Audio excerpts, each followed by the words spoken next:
से विवाह किया है। आप असत्य आरोप लगा रहे हैं स्वामी। असत्य?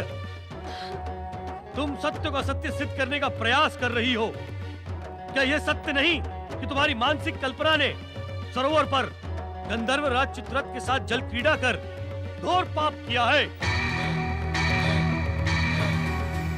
तुमने आनंद प्राप्ति के उद्देश्य से अपनी कल्पना को अप्सराओं की भांति रंगमय बनाया है। तुमने अपने पतिव्रत धर्म तथा सतीत्व को कलंकित किया है रेणुका।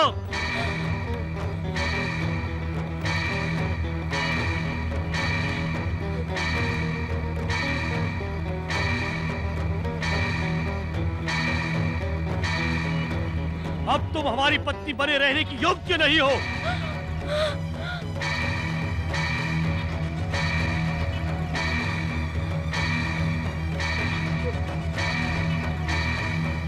मानसिक विकार से आनंद प्राप्त करने के पश्चात तुम्हें जीने का भी अधिकार नहीं है। पुत्र सुधर्मा, ये कुल्हाड़ी लो और अपनी माता का मस्तक काट डालो। नहीं पिताश्री, मैं ये भयंकर अपराध नहीं कर सकता। सुधर्मा, सुकेतु, आप मुझसे भी ये अपेक्षा न रखें पिताश्री। मेरी आज्ञा का पालन करो। नहीं पिताश्री नहीं। जन्म देने वाली माता का स्थान पिता से तो क्या भगवान से भी ऊंचा होता है। मैं ये पाप नहीं कर सकता पिताश्री। तू बता सुकृत। आप अपने चित्त को शांत करें पिताश्री, और माता को इतना कठोर दंड न दें।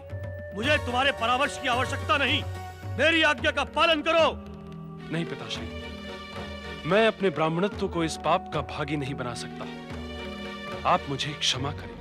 राम, आज्ञा पिताश्री। क्या तुम भी हमारी आज्ञा न मानकर अपनी भीरुता तथा कृतज्ञता का परिचय दोगे? पिता की आज्ञा का पालन करना पुत्र का परम कर्तव्य होता है। मैं इसी क्षण आपकी आज्ञा का पालन करूंगा।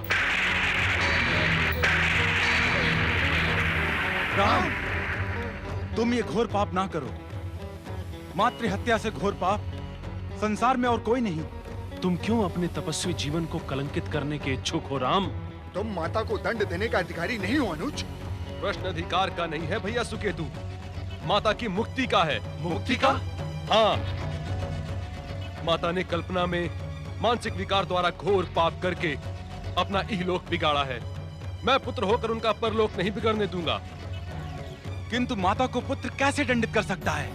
मैं तो केवल निमित्त मात्र हूँ ज्येष्ठ भ्राता, करता तो कोई और है।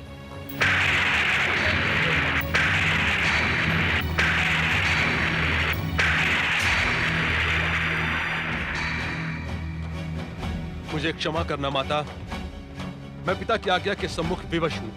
विलंब न करो राम, इस पापिन का मस्तक काट डालो, तभी मेरी आत्मा को शांति मिलेगी। तुम किसी प्रकार का खेद अथवा ग्लानि मन में ना लाओ। जैसी आज्ञा पिताश्री।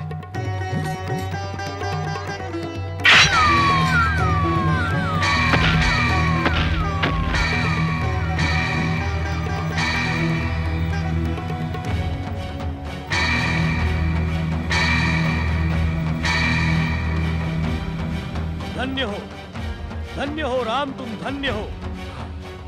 किंतु तुम्हारा कार्य अभी पूर्ण नहीं हुआ है। तुम्हारे तीनों भाइयों ने भी हमारी आज्ञा की अवहेलना की थी। ये भी दंड के पात्र हैं। इन तीनों का भी शिरोच्छेद करके हमारे अपमान का प्रतिशोध लो। जो आज्ञा पिताश्री।